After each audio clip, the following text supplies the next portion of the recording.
Hey, actually, good afternoon, YouTube. We're past the morning coffee talks, but I still wanted to shoot a video and just really talk to the man out there on the power of travel and why every man should start to explore the world. Now, right now, I'm out here in Panama. I just got here a few hours ago. I don't know if you guys can see the background, but my vacation out here with the wife, just beautiful time and whatnot. About to get ready to head out, but hit the hotel. I wanted to shoot this video real quick. But man, for the men out there, let me ask you: when was the last time you really stepped out your routine? Out of your comfort zone, into a world that completely is different from your own. If the answer is never, or it's been a while, then you may be holding yourself back from one of the most powerful growth experiences that a man can actually have, and that's the travel. Again, I'm in Panama, and I want to share why exploring the world isn't just a luxury. It's actually a necessity for any man who wants to grow into a better leader, a husband, and just a better man. So, most of us, man, we live in a mental and physical bubble.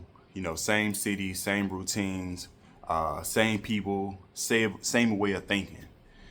But when you step outside of that, you start to realize how small your world actually is and how much you really don't know. So when you start to travel in life, it really starts to force you to adapt, to learn new customs, languages, perspectives, skills that translate directly into leadership, comfort, and also, personal growth. So, like just being in Panama, seeing how people live differently.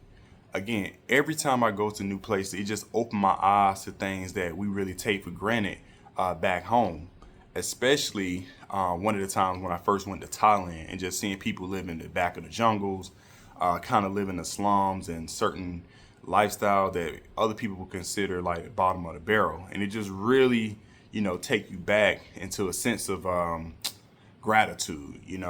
So I would say for me, man, one thing about traveling, it definitely makes you a strong leader. So here's the thing: leadership isn't just about making decisions, right? It's about understanding people, thinking critically and solving problems on the fly.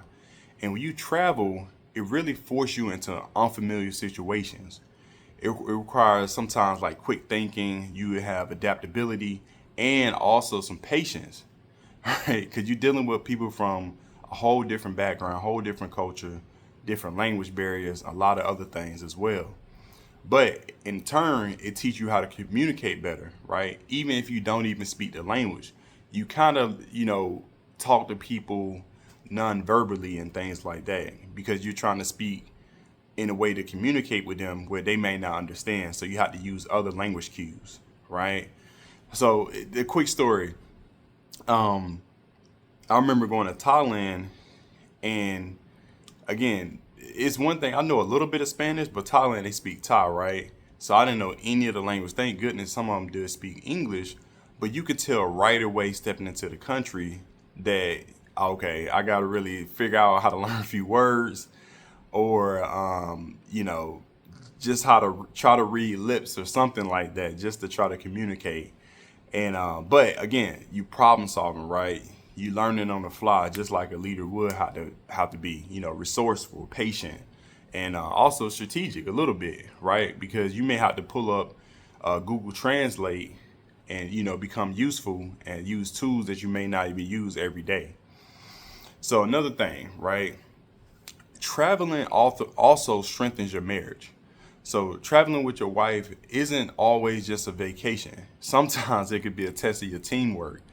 From planning the trip, from handling unexpected situations, you learn how to communicate better with each other, you problem solve together, and also you create new memories. So the good thing about it is being in new environments kind of shake things up, right? It brings a new excitement, it brings passion back into the relationship because you're actually building bonds that in new ways to communicate that you won't do because you're not in that environment. You're not in those situations where you have to work together. So another story from Thailand.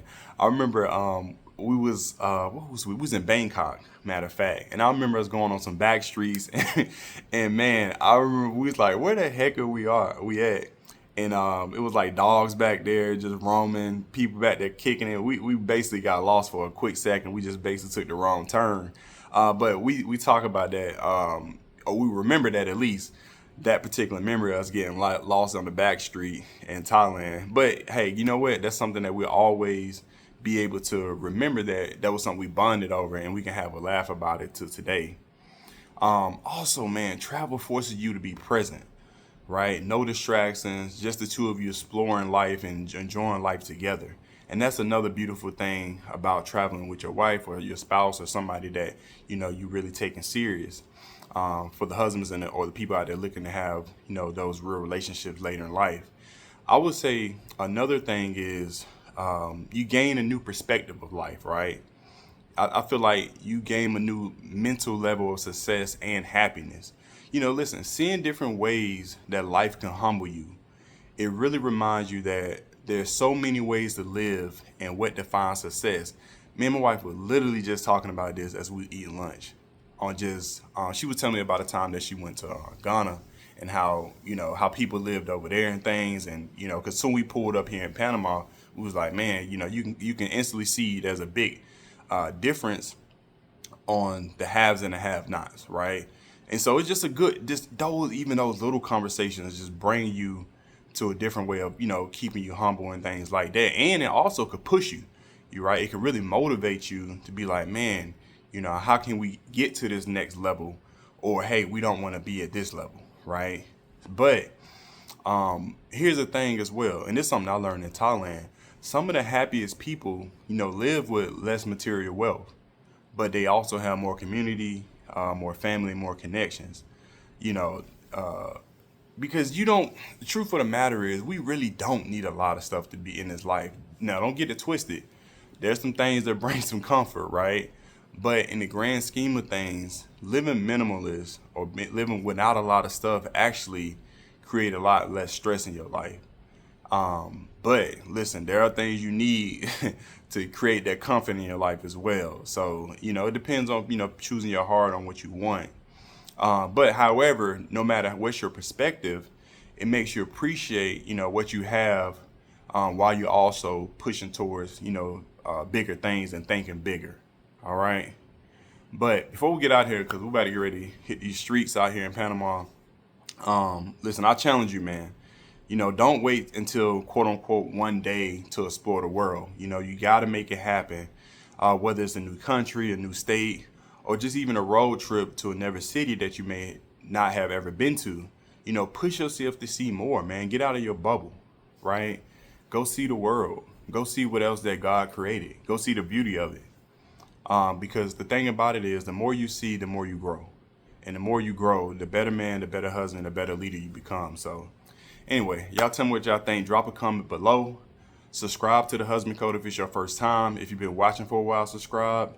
Also, if you got any value from this video, hit the like button. And remember, we're dropping videos like this every single day. Hit the notification bell. And until next time, I appreciate you guys. Much love. Peace.